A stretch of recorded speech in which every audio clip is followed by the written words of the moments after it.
PB take স্টুডিওর নতুন একটা ভিডিওতে আপনাদের সবাইকে স্বাগতম। আমার আজকের ভিডিও কিভাবে আপনি আপনার ফেসবুক প্রোফাইলের প্রফেশনাল মুডটি অন করবেন, আবার তা কিভাবে বন্ধ করবেন তার উপরে। তো চলুন দেখে আসি আমার আজকের ভিডিও। প্রথমে আমি আমার ফেসবুক প্রোফাইলে আসলাম। সেখান থেকে 3 ডট অপশানে ক্লিক করব। এখান থেকে একেবারে নিচের দিকে দেখেন টার্ন অন প্রফেশনাল মুড, এই অপশানটিতে আমি ক্লিক করব। এখান থেকে টার্ন অন করব। এরপরে যে অপশানগুলো আসবে দেখেন, এখানে অ্যাড ডিটেলস অ্যাবাউট ইয়ারসেলফ, অর্থাৎ আপনার সম্পর্কে কিছু লিখতে বলছে। আমি এটাকে স্কিপ করে যাব, ঠিক আছে।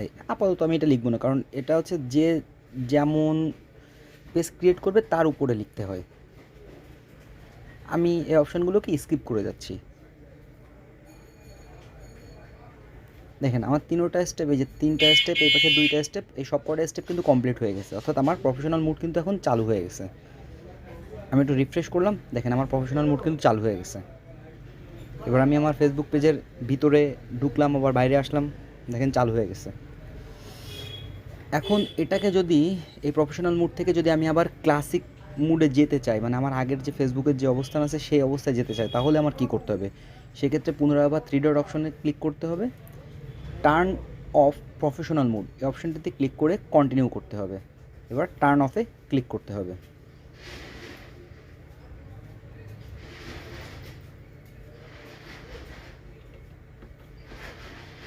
Confirmation, professional mood turn off successfully.